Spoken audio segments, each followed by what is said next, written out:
hey, it's a video about the Kings from Fallout New Vegas, so like, surely I'm gonna be super chill about this. It's gonna be a widely accessible video, something that's fun for the whole family. There are no half measures. Lollipop, lollipop, oh, lolly, lolly, lolly, lollipop, lollipop, oh, lolly, lolly, lolly, lollipop, lollipop, oh, lolly, lolly, lolly, lollipop. Boom, boom, boom. Okay, so we can't talk about the Kings of New Vegas without talking about the King himself. And I mean both of them, the King and Elvis Aaron Presley. But let's start with the IRL guy first. So back then, people subscribed to the same mindset as supposedly Ben Shapiro's wife. People thought women shouldn't be allowed to derive pleasure from sex. And of course, this meant they would grow frustrated. And as a result of that, they would become moody because of a lack of release. So doctors came up with this really nifty little diagnosis called hysteria. Oh, your wife's getting too uppity after sex, see? Well, she's probably just come down with a bad case of hysteria. Now, women would go to the doctor and they would perform certain tasks for them using devices that we might now refer to as toys or wands to treat that hysteria. That's right, folks. The average man back then was so bad at pleasing a woman, it literally required a doctorate. And the thing that blows my mind the most about this, women were being diagnosed with hysteria until the fucking 1980s. So of course, when a woman saw a handsome man gyrating his hips and being an icon for lust, they fucking screamed, they melted, they lost their minds because this 27-year-old lady had never felt pleasure in her entire life. And I mean, look at these moves. They're still pretty sexy by even today's standards. And like I said earlier, even if you don't know his music, you know what Elvis sounds like. Everybody's heard an Elvis Presley impersonation. Shit, there's even that show Johnny Bravo that's kind of just built around an Elvis impersonation. And that's where the Kings of New Vegas come in. They're a gang inside of an Elvis impersonation school, and they've learned to be just like Elvis. And you know how they choose to act? Good. They're the good guys of New Vegas. You know, minus the light sexism and a few things. Compared to everyone else in the Mojave, they're a beacon of light. And it makes sense that they would be, right? Let's circle back to that real world influence. I read an article from the Marin Theater written by Laura A. Bruckner, where she opens up the article by likening Elvis impersonators to America itself. Or at least the idea of it. Anyone and everyone can be an Elvis impersonator. Skin color and gender don't matter. And of course they wouldn't. Elvis bridged the gap way back when between white and black music. He had his issues, but the man was about inclusivity. And when we look at the wide world of impersonators, we see folks of all creeds and colors. Shit, I'm sure you're probably even familiar with like the classic Japanese Elvis impersonator. And Laura was right. If America's the great melting pot, then Elvis impersonations are the broth, or stew, or cheese, or whatever the fuck goes into a melting pot. It's fondue, so cheese. Why the fuck is America supposed to be a bucket of hot cheese? Oh, baby, baby, baby, baby, baby. Okay, so it's time to risk my career on YouTube before it even begins. It's time to get racial. Now, we can't talk about Elvis without talking about the concerns of him being a culture vulture. Elvis Aaron Presley was born January 8th, 1935. On the same day, 86 years later, Donald Trump would be suspended from the website formerly known as Twitter. Now, Elvis spent the first 13 years of his life in Tupelo, Mississippi. His family lived in a predominantly black neighborhood, so from a very early age, he was exposed to the culture there. In 1948, his family moved to Memphis, Tennessee, where Elvis would frequent Beale Street, the cultural hub for rhythm and blues in the area. Those early years would go on to shape everything in the man's taste, from fashion to music. So back then, a lot of artists were just doing covers of each other's songs. Just look up how many people covered that song Mac the Knife. But just because everybody was covering each other's music, does that make it okay? Well, here's the arguments. Let's start with the one in favor of Elvis first. So when Elvis started his professional career, he was working for Sun Records, a company that was mainly publishing black musicians. So Elvis recorded the song That's Alright for them, and it was a hit. Here's the thing though, that song was written by Arthur Big Boy Crudup. As the song got blasted on the airwaves, an interview was held with Elvis on the radio, where the interviewer kept asking him what high school he went to. This was a gentle way to tell the audience at home that this in fact was a white guy, since people assumed based on the music that he would have been black and in consideration with the label producing him. What this did, though, was introduced a lot of people to a style of music that they would have normally turned their nose up to. And continuing on with his career, he would continue to bring black music to white listeners. You could argue that what Elvis did was begin building a bridge to help fight segregation. But here's the argument against that. I want to use an example from the 2022 Baz Luhrmann movie, Elvis. Now, there's a scene where Elvis is down on Beale Street, and he's talking to B.B. King, a legendary black musician who was in real life friends with Elvis. They're discussing an up-and-coming black artist. It's likely supposed to be Little Richard, but the film doesn't explicitly tell us that. Now, Elvis mentions he would love to record one of his songs, to which B.B. King says, "You'd make a lot more money than that kid ever would off of one of his own songs."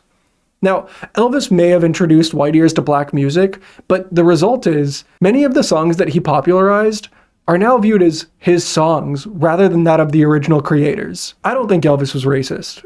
I think he was just a kid who loved black music, style, and culture and wanted to embody that. But he did date a 14-year-old while he was 24 and whoa. Oh, baby, baby, baby, baby, baby. So let's talk a little bit about the impersonators. But first we need to become one.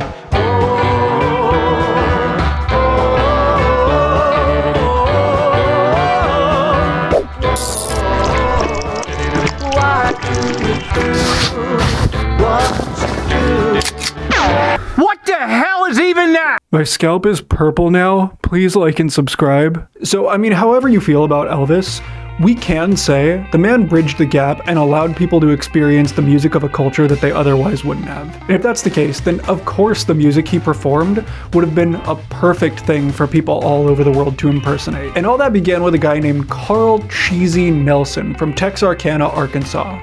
We are not going to make a joke here. In 1954, Mr. Cheese started his career, and that's the same year that Elvis began his own. Now, Carl did renditions of Elvis's first hit song, That's All Right Mama. Now, as a reminder, that song was originally written by Arthur Big Boy Crutta. The next impersonator was a 16-year-old kid named Jim Smith. What a horrible name he had. Now, Jimmy popped up on the scene in '56, 2 years after the Honorable Mr. Cheese. Now, he only lip-synced the songs that he performed, but he was an imitator of Elvis's look and his movements. After that, there were probably others in no particular order. Now, this next section isn't super important, but what you need to take away is that Elvis impersonations exploded after that. You could find them all over the globe, especially because Elvis did that globally broadcast show. It was the first musical broadcast to be sent out to the entire world, and people couldn't get enough of the man. Shit, to this day, Pete Valet, aka Big Elvis, still does shows in Vegas, and he even got included in the Vegas Walk of Stars. It's like the Hollywood Walk of Fame, I guess. I don't know. I'd never heard of it, but it's a thing. It's a thing, apparently. It's a thing. But we've seen Elvis impersonations everywhere. Movies, TV shows. It's a classic sitcom gag to have them appear at some point. Everybody loves a fat Elvis or the classic Japanese Elvis. So the concept of Elvis is inclusivity, and that's what we see in his impersonators. So then where does that leave the Kings? Well, let's just take a look at the Kings. What do they do? What is their purpose? Well, their job is to look out for the people of Freeside and escort people to the Strip. All the faction stands for, and the only things you'll do for them, is help the people of Freeside and the old Mormon fort.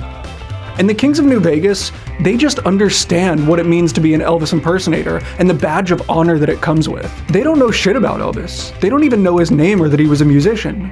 What they do know is there was a guy who was so great that there's an entire school dedicated to being just like him. And if that's the case, he must have been an incredible man. Such an incredible man that people called him the King. And what do incredible men do? Well, they help those around them.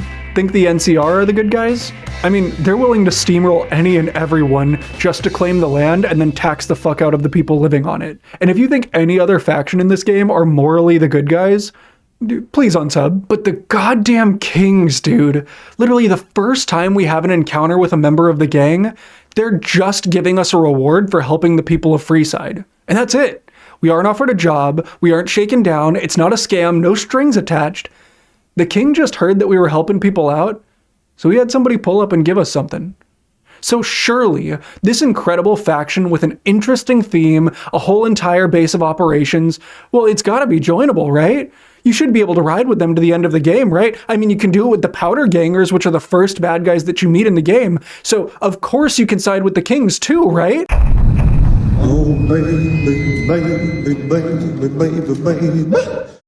I'm gonna fucking smash this corkboard again, dude. Louis Jamal Jackson, you stop right there. We really cannot afford more duct tape. I can't join the Kings. I can't fucking smash my corkboard. I can't do anything. Great observation, fuck bucket. You can't join the Kings. Why would you want to? What are you talking about? Dude, the Kings already have everything they need. What do you mean, though? Okay, earlier in the script, remember when you said, The only thing that they knew about Elvis was that he was such a great man. People wanted to be like him. Yeah, okay. okay, and then you said, what do incredible men do? Right, they help those around. them. What does this have to do with the Kings? So there's a detail that you missed, Lou. You see, great men don't have lofty goals of power. Why would the Kings want more than what they already have? They have free side. They do well enough and are happy to keep their people safe and cared for. Why would they want to grow more than that? Okay, but dude, they're the good guys. Like, they should be the ones to gain power. Think about how much good they could do by the end. They are the good guys because they don't want the power. Before the courier arrives, sure, the Mojave sucks and it's cruel, but there's a balance. The courier threatens to tip that balance, and everybody wants a chance to rise up and take it all for themselves. The Kings, well, they have free side. They only care about hunkering down and keeping their people safe. Fuck, okay, yeah, that's actually a really good point. So, like, I shouldn't be mad that the Kings didn't want any of what the courier had to offer. They only wanted to keep the peace in their area. Exactly. So what I'm hearing is I shouldn't be mad at Obsidian that they didn't let me join them. I should be upset that the show squandered a really great opportunity to have this awesome faction be a part of the series. I should be mad that none of those Elvis impersonators got to have a lick of fucking work off of being in that series. I should be mad that they turned this amazing faction into a bunch of feral ghouls. And I should be mad that I started this fucking video off by jacking off to Elvis Aaron Presley and dyed my hair to look just like his when he is a man who, while 24 years old, dated a fucking 14-year-old. Oh, so Lou just talked about a pedophile for over 10 minutes. Yeah, he might not share these sentiments, but fuck ICE entirely and everything they're doing.